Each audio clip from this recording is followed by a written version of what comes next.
मुख्यमंत्री देवेंद्र फडणवीस उद्या हिंगोली दौऱ्यावर रामलीला मैदानावर मुख्यमंत्र्यांची सभा पार पडणार।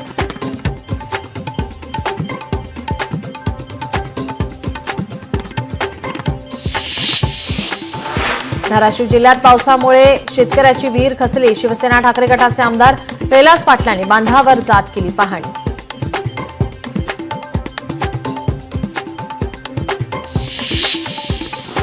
अमरावती जिल्ह्यात पावसामुळे शेतात चिखल आणि पाणीच पाणी। चिखलामुळे पेरण्या उशिरा सुरू होण्याची भीती।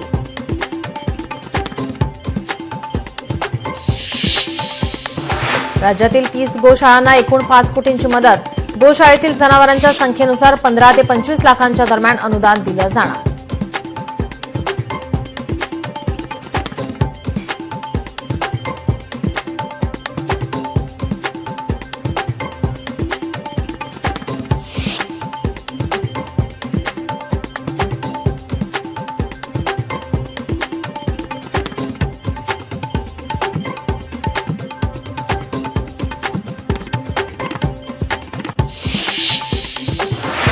अमरावतीच्या अचलपूरमध्ये पिनले मिल कर्मचाऱ्यांचं आंदोलन। अनेक महिन्यांचे थकीत वेतन मिळवण्यासाठी शोले स्टाईल आंदोलन।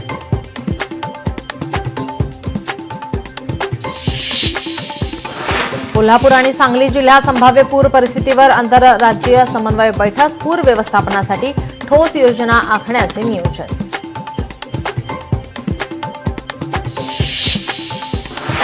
भीमा आणि नीरा नदीच्या खोऱ्यात पावसाचा जोर कमी। दोन्ही नद्या दुथडी भरून वाहू लागल्यात। पावसामुळे उजनी धरणातील पाणी साठ्यात वाढ।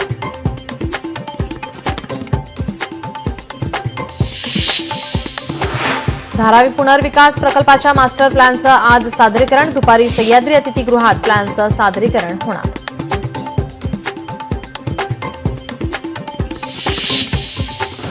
नागपूर शहरातील काही भागात आज वीज पुरवठा बंद राहणार। महावितरणकडून नियोजित देखभाल आणि दुरुस्तीची कामं केली जाणार असल्याने वीज बंद राहणार।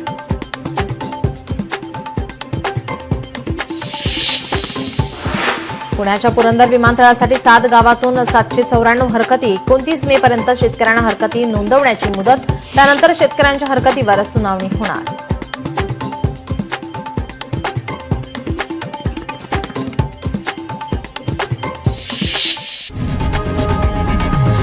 लोकशाही मराठी ऐका, पहा, जागरूक रहा।